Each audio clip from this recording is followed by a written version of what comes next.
नमस्ते, good morning India news देख रहे हैं आप। आपके साथ मैं अभिषेक पांडे। इस बुलेटिन की शुरुआत करेंगे एसआईआर के मुद्दे को लेकर, जहां बिहार से दिल्ली तक एसआईआर पर सियासी घमासान जारी है। बिहार में एसआईआर को लेकर नया आवेदन दाखिल किया गया है। एडीआर ने सुप्रीम कोर्ट में नया आवेदन दाखिल किया है। बिहार में 65 लाख लोगों के ड्राफ्ट सूची से हटाए जाने का ये पूरा मामला है।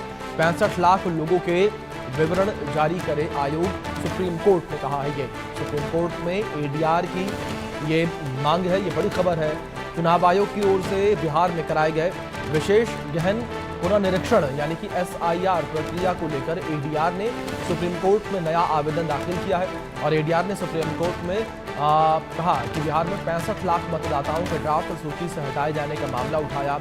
और एडीआर ने सर्वोच्च अदालत से गुजारिश की है कि चुनाव आयोग को वहां निर्देश दें कि 65 लाख मतदाताओं के नामों और विवरणों की पूर्ति और अंतिम विधानसभा निर्वाचन क्षेत्र और भाग बूथवार सूची प्रकाशित करें।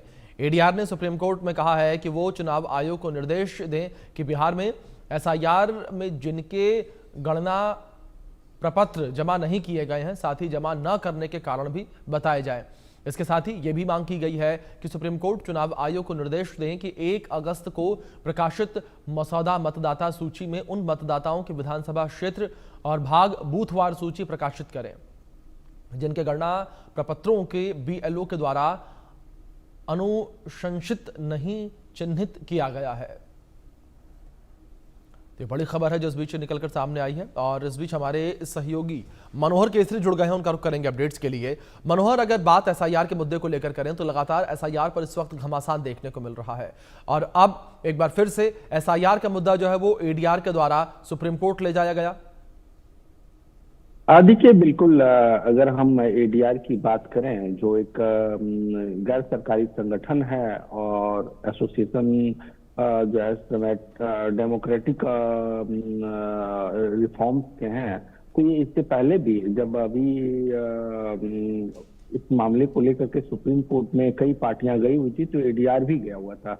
और एडीआर 2-3 इश्यूज को लेकर के गया था। लेकिन अब जब चुनाव आयोग की ओर से ड्राफ्ट वोटर लिस्ट सभी पार्टियों को दे दिए गए हैं, ऑनलाइन उसको डिक्लेयर कर दिया गया है, तो इस मामले में जब 65 लाख मतदाताओं के करीब 65 लाख हैं जिनके नाम काटे गए हैं, इसे लेकर के वो सुप्रीम कोर्ट गया है। और सुप्रीम कोर्ट के जरिए जो है तो चुनाव आयोग से जवाब तलब किया गया है कि आखिरकार आप बताएं और मुहैया कराए कि जो 65 लाख कटे हैं, किस बूथ पे कितने लोग हैं, किस विधानसभा में कितने कटे हैं, ये सारी जानकारी मांगी गई है ताकि ट्रांसपेरेंसी बरती जाए। इससे पहले मैं अगर एडीआर की बात करूं तो ADR ration card, voter ID card और आधार कार्ड, इन सबको लेकर के भी एक पक्ष था। और जब चुनाव आयोग ने हलफनामा दायर किया था तो एडीआर ने उसके खिलाफ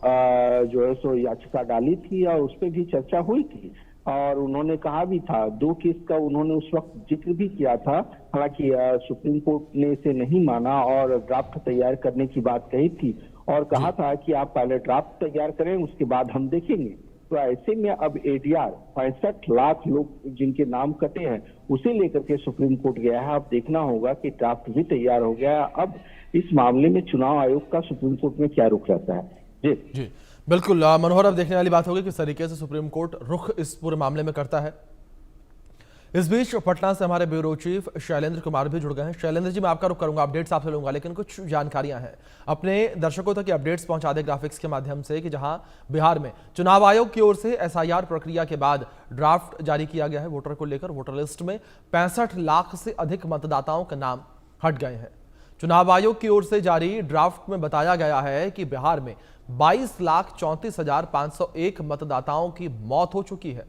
इसके अलावा 36,28,210 ऐसे मतदाता हैं जो या तो दूसरी जगह पर शिफ्ट हो गए हैं या फिर वो एब्सेंट पाए गए हैं। 70,000 से अधिक मतदाता एक से अधिक जगह पर रजिस्टर पाए गए। इस तरह से एसआईआर के बाद जारी ड्राफ्ट में 65 लाख से अधिक मतदाताओं के नाम को हटाया गया। बिहार में एसआईआर प्रक्रिया शुरू होने से पहले कुल वोटरों की संख्या 7.8 करोड़ थी। लेकिन ड्राफ्ट वोटर लिस्ट जारी होने के बाद यह आंकड़ा 7.2 करोड़ पर आ गया है। राज्य में मतदाताओं में भयंकर कमी को देखते हुए अब एडीआर ने सुप्रीम कोर्ट का दरवाजा खटखटाया। एडीआर ने सुप्रीम कोर्ट से कहा कि वो चुनाव आयोग को निर्देश दें कि इसी पूर्ण और अंतिम विधानसभा निर्वाचन क्षेत्र और भाग व बूथवार सूची जारी की जाए, ताकि ये पता चल सके कि कहां से कितने लोगों के नाम कटे हैं, और साथ ही ये भी उसमें लिखा जाए कि आखिर क्यों लोगों के नाम काटे गए हैं। और हमारे साथ हमारे ब्यूरो चीफ शैलेंद्र कुमार जी बने हुए हैं, रुक करेंगे उनका। शैलेंद्र जी, अगर बात की जाए एडीआर को लेकर, जिस तरीके से एडीआर ने ये मांग की है, जाहिर तौर पर बिहार में इस वक्त लगातार राजनीति होती नजर आ रही है इस पूरे मुद्दे को लेकर। अब जो विपक्षी दल हैं वो किस तरीके से रिएक्ट करते नजर आ रहे हैं, उनका क्या कुछ कहना? क्योंकि जहां एसआईआर का मुद्दा, तो वहीं दूसरी ओर तेजस्वी यादव जो है वो भी घिरते नजर आए 2 वोटर आईडी कार्ड के मामले पर। देखिए, बिल्कुल 2 वोटर आईडी कार्ड का मामला तेजस्वी यादव का है, वो चल रहा है। तेजस्वी यादव की ओर से कहा भी गया है कि हम इसका जवाब देंगे, कोई बड़ा मामला नहीं। लेकिन वो लोग बड़ा मामला इसको बता रहे हैं, या कहें कि बड़ा मामला इसको स्थापित करने की कोशिश कर रहे हैं, जो 65 लाख की बात आप कर रहे हैं। विशेष बात यह है कि सूची तो जारी हुई है, जो पंचायतवार और कहें कि बूथवार सूची जारी हुई है, जिन लोगों के नाम कटे हैं, लेकिन इतना डिटेल नहीं था। और सूची एक चीज और थी कि अंग्रेजी में जारी हुई थी, जो नाम थे जिनके नाम कटे थे उनकी जो हिंदी में सूची जारी नहीं हुई, तो इसको लेकर भी एक सवाल उठा था और इसको एक लेकर एक चुनाव आयोग को पत्र भी लिखा गया। अब क्योंकि एडीआर जो है सुप्रीम कोर्ट में गया और सुप्रीम कोर्ट की ओर से दिशा निर्देश होंगे, उनका पालन मुझको लगता है कि चुनाव आयोग की ओर से किया जाएगा।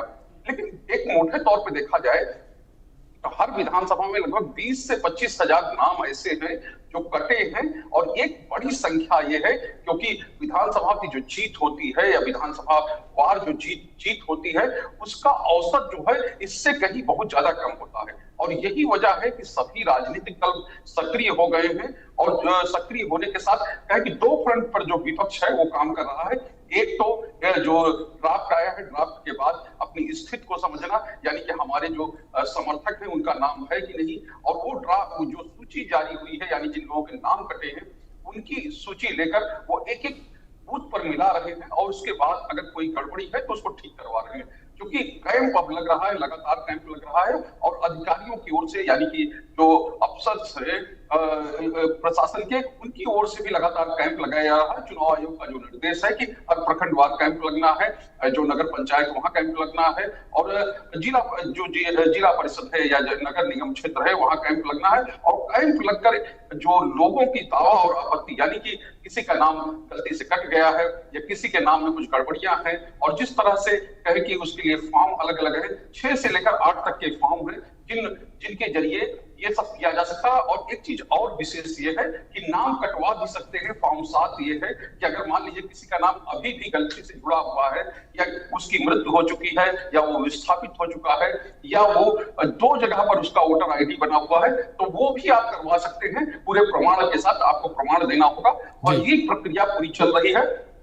और विपक्ष कहे कि अब इस समय दोहरी भूमिका में है। सत्ता पक्ष की इसका समर्थन कर रहा है, जेडीयू और बीजेपी और सहयोगी इसका समर्थन कर रहे हैं, तो उनकी ओर से भी जो बीएलओज हैं वो काम कर रहे हैं, और विशेष ड्राइव चलाया जा रहा है। और विशेष बात यह है क्योंकि कुछ दिन में ही बिहार में विधानसभा चुनाव होना है, तो जितने भी विधायक हैं, निर्वाचित विधायक हैं, सत्ता पक्ष या विपक्ष के, उनकी पूरी ताकत अब इसी में लगी हुई है कि कैसे जो उनके समर्थक हैं उनमें किसी भी समर्थक का नाम छूटे नहीं, वो सूची में रहे, मतदाता सूची में रहे। क्योंकि जो नाम कटे हैं, मैं फिर से कहूंगा कि 20 से 25 हजार का आंकड़ा अगर हर विधानसभा के हिसाब से देखा जाए तो छोटा नहीं होता है, बड़ा आंकड़ा होता है, और इससे बहुत कम होता है जीत और हार का अंतर, अगर कुछ अपवादों को छोड़ दिया जाए। क्योंकि कई जगहों पर जो विधायक होती है, कहीं की प्रत्याशी होते हैं या सिटिंग विधायक होते हैं, वो अपनी जीत का जो आंकड़ा ही 20,000 या 25,000 कहने की बात करते हैं कि हमारा अंतर जो है ये 25,000 होना चाहिए, हमारा अंतर 20,000 होना चाहिए। तो आप सोचिए कि अगर 20,000 वोटर कट गए हैं, 25,000 वोटर कट गए हैं, तो स्थिति क्या बनेगी।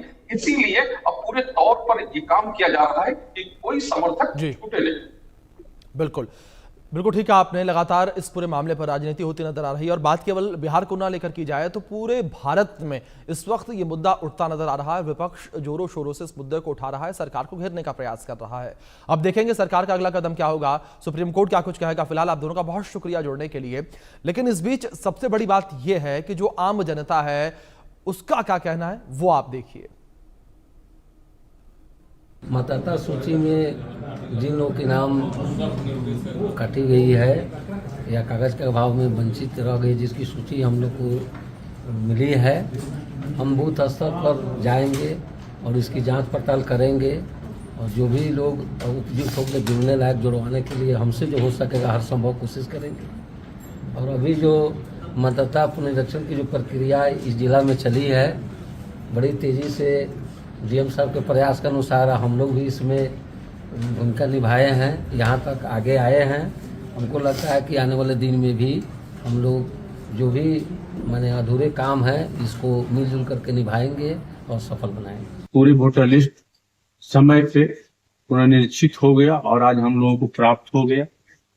और बात रह गया कि 2 लाख समथिंग वोटर्स ऐसे कटे हैं जिनमें कहीं ना कहीं कुछ कमियां रही है, जैसे कोई डबलिंग है, कोई मृत है, कोई प्लान कर चुके हैं।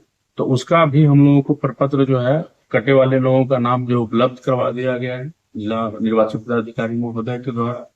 और हम लोग इस प्रपत्र को हम अपने प्रखंड अध्यक्षों के माध्यम से पंचायत अध्यक्षों तक, बूथ अध्यक्षों तक हम लोग देंगे।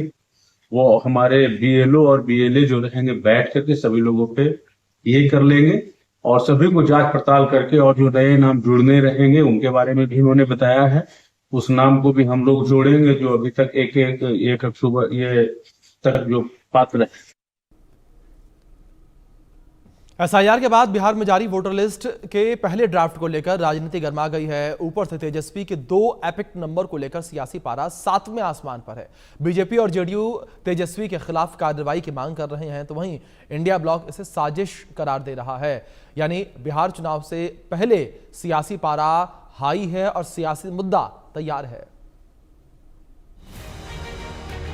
2 एपिक नंबर को लेकर तेजस्वी पूरी तरह से फंस चुके हैं। पहले विरोधियों ने सवाल उठाया तो फिर इलेक्शन कमीशन ने नोटिस भेज दिया और अब तेजस्वी के खिलाफ कार्रवाई की मांग की जा रही है। संविधान खतरे की बात कहते हैं, आपकी पार्टी का संविधान खतरे में है। आपका बेटा तेजस्वी यादव 2 एड्रेस पर 2 एपिक नंबर बनाते हैं।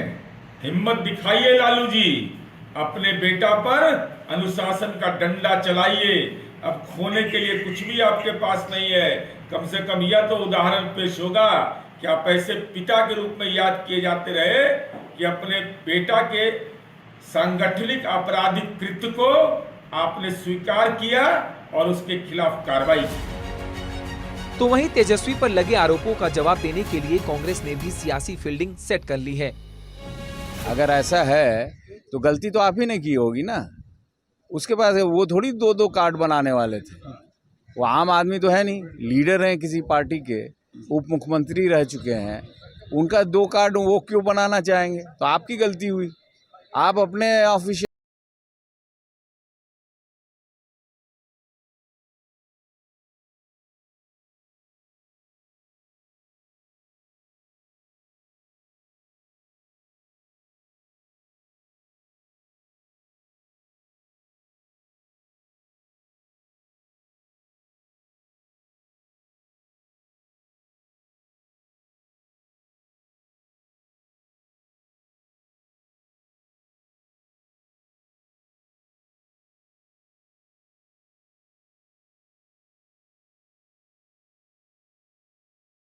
है। Bureau report, India news. इस बीच एक बड़ी खबर है, जहां पश्चिम बंगाल में भी वोटर वेरिफिकेशन की प्रक्रिया शुरू हुई है। पश्चिम बंगाल में चुनाव आयोग ने आदेश जारी किया है। चुनाव आयोग ने जारी किया है वोटर वेरिफिकेशन का आदेश। चुनाव आयोग ने पश्चिम बंगाल के मुख्य सचिव को पत्र लिखा है। ये बड़ी खबर है जो निकलकर सामने आ रही है। तो अब पश्चिम बंगाल में भी जो है एसआईआर का मुद्दा गरमाता नजर आएगा। चुनाव आयोग ने पश्चिम बंगाल में वोटर वेरिफिकेशन की प्रक्रिया जो है वो शुरू करने के लिए कहा है। चुनाव आयोग ने पश्चिम बंगाल के मुख्य सचिव को पत्र लिखकर इस बारे में सूचित किया है। और राज्य के निर्वाचन अधिकारियों से मतदाता सूची के वेरिफिकेशन की प्रक्रिया शुरू करने को कहा। बता दें कि बिहार में मतदाता सूची पुनरीक्षण का काम जो है वो अपने अंतिम दौर में चल रहा है और एसआईआर प्रक्रिया के तहत राज्य में 1 अगस्त को ड्राफ्ट वोटर लिस्ट जारी कर दी गई। इस प्रक्रिया के बाद बिहार में करीब 65 लाख मतदाताओं के नाम वोटर लिस्ट से हटेंगे। इनमें ज्यादातर वो मतदाता हैं जो अब इस दुनिया में नहीं रहे और बाकी ऐसे वोटर जो स्थायी रूप से किसी और राज्य में जो है वो शिफ्ट हो चुके हैं। कुछ ऐसे मतदाता भी हैं जिनके नाम एक से ज्यादा निर्वाचन क्षेत्रों में दर्ज है। हालांकि विपक्ष चुनाव आयोग के द्वारा मतदाता सूची के विशेष गहन पुनर्निरीक्षण का विरोध कर रहा है और इसे बीजेपी के इशारे पर वोटों की चोरी करार दे रहा है। तो ये बड़ी खबर जिस बीच निकलकर सामने आ रही है। तो लगातार विपक्ष जो है इसको लेकर विरोध करता हुआ नजर आ रहा है। इस बीच हमारे सहयोगी रैनिक दत्ता जुड़ गए हैं, उनका रुख करेंगे सीधे। रैनिक, सबसे पहले आपसे अपडेट्स यही चाहेंगे कि किस तरीके से चुनाव आयोग ने जो है ये पत्र लिखा है और क्या कुछ कहा गया है इसमें?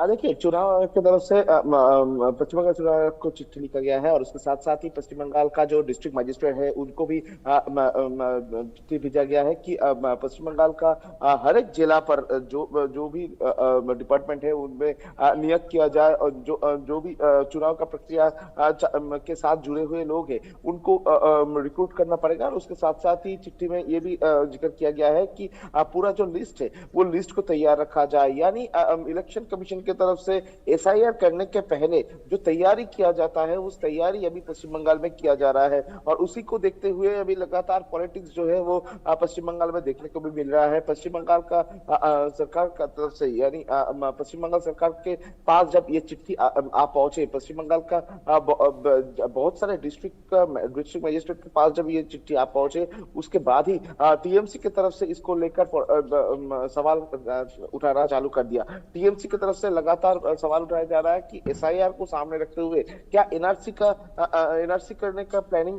कर रहे हैं बीजेपी गवर्नमेंट, ऐसा टीएमसी की तरफ से आरोप लगाया जा रहा है। दूसरी तरफ अगर देखा जाए तो निर्वाचन कमीशन की तरफ से स्पष्ट किया जा रहा है कि 2026 का इलेक्शन को सामने रखते हुए ये पूरा प्रक्रिया जो है ये जल्द से जल्द कंप्लीट करना पड़ेगा।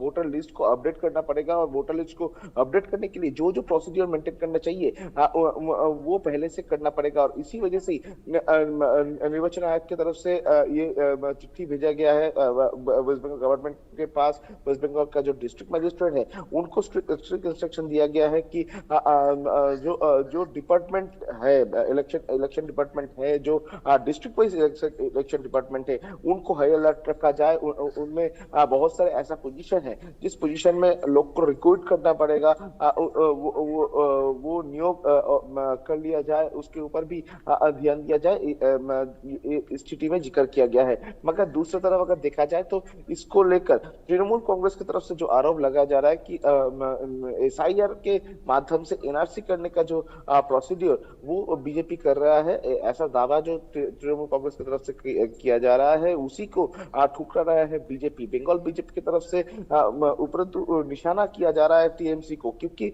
बंगाल बीजेपी का कहना है कि तृणमूल कांग्रेस जिस तरीके से करप्शन के साथ शामिल है, जिस तरीके से पश्चिम बंगाल में बाहर की घुसपैठिए, यानी बाहर देशों से लोग इधर आकर खुद का आधार कार्ड, वोटर कार्ड तैयार कर ले रहे हैं, जिस तरीके से पश्चिम बंगाल में फेक वोटर सामने आ रहा है, तो इसी जगह में एसआईआर होना बहुत जरूरी है। और इलेक्शन के पहले एसआईआर का जो प्रक्रिया वो कंप्लीट करना ही अभी मेन मकसद है निर्वाचन कमीशन का।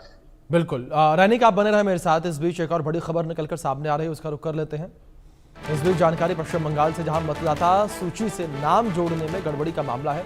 वोटर लिस्ट में गड़बड़ी पर एक्शन, चुनाव आयोग ने अफसरों को सस्पेंड कर दिया है। वोटर लिस्ट में गड़बड़ी पर चीफ सेक्रेटरी को चेतावनी दी गई है। बीजेपी ने स्वतंत्र जांच की मांग की है। ये बड़ी खबर जो इस बीच निकलकर सामने आई है। तो वोटर लिस्ट में गड़बड़ी का ये पूरा मामला है। हमारे सहयोगी रैनिक लगातार बने हुए हैं, उनका रुख करेंगे। रैनिक, आपसे जानकारियां चाहेंगे इस पूरे मामले पर। क्या ये पूरा गड़बड़ी का मामला है और किस तरीके से बीजेपी इसका विरोध करती नजर आई और स्वतंत्र जांच की मांग भी इस पूरे मामले को लेकर की जा रही है? देखिए, मेन तो ये मामला है पश्चिम बंगाल में जो वोटर लिस्ट जी। था, उस वोटर लिस्ट में इलीगल तरीके से लोगों का नाम सामने आ रहा था। जिस तरीके से बहुत सारे ऐसा वोटर्स था जिसका जिसका नाम नहीं होना चाहिए, जिसका मौत हो चुका है, और जो ऐसा भी बहुत सारे वोटर है जो पश्चिम बंगाल का है ही नहीं, पश्चिम बंगाल का रेसिडेंट नहीं है, उनको वोटर लिस्ट में नाम उनका चला आया था। ये पूरा मामले पर टोटल जब इन्वेस्टिगेशन चालू हुआ, उस इन्वेस्टिगेशन में देखा गया कि 4 आधिकारिक जो है वो डायरेक्टली इसके साथ इन्वॉल्व है। उनके तरफ से ये नाम को पुट किया गया था, उनके तरफ से नजरअंदाज किया गया था, और उसके बाद ही निर्वाचन आयोग की तरफ से इन 4 कर्मकर्ताओं को हटा दिया गया है। उनका जो डिजिग्नेशन है पद से हटा दिया गया है, और उनके खिलाफ में कार्रवाई भी चालू कर दिया गया है।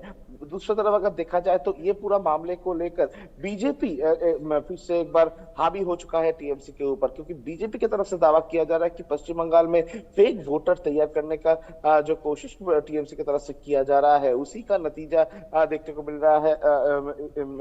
उसी को नतीजा के तौर ये 4 लोगों को देखने को मिल रहा है, क्योंकि जिस तरीके से वोटर लिस्ट में करप्शन सामने आ रहा है, तो इसमें भी तृणमूल कांग्रेस का हाथ है, ऐसा ही बीजेपी की तरफ से दावा किया जा रहा है। दूसरी तरफ अगर देखा जाए तो तृणमूल कांग्रेस भी इसको लेकर ये आरोप जो है, ये आरोप को ठुकरा रहा है। तृणमूल कांग्रेस की तरफ से दावा किया जा रहा है कि ये पूरी इलेक्शन कमीशन के हाथ में है, इसमें तृणमूल कांग्रेस का कोई इन्वॉल्वमेंट नहीं है। तो इसी जगह में एक बात बोल सकते हैं कि 2026 इलेक्शन के ठीक पहले एसआईआर इशू को लेकर जिस तरीके से पॉलिटिक्स चल रहा है, उसी तरीके से वोटर लिस्ट में किसका नाम है, किसका नाम नहीं है, कौन वोटर पश्चिम बंगाल का ओरिजिनल कौन वोटर है, कौन ओरिजिनल वोटर नहीं है, इसको लेकर जो टसल अभी देखने को मिल रहा है। पश्चिम बंगाल में बीजेपी और टीएमसी दोनों आपस में भिड़ चुका है एसआईआर इशू और वोटर लिस्ट इशू को लेकर, बोल सकते हैं। जी बिल्कुल रनिक, जाहिर तौर पर जिस तरीके से आपने जिक्र किया है, पूरा मामला जो है इस वक्त पश्चिम बंगाल में गरमाता हुआ नजर आ रहा है। अब देखने वाली बात यह होगी इस पर किस तरीके से सियासत होगी और चुनाव आयोग किस तरीके से एक्शन लेगा। फिलहाल बहुत शुक्रिया आपका जुड़ने के लिए और अपडेट्स के लिए। वक्त एक छोटे से ब्रेक का, आप बने रहें इंडिया न्यूज के साथ।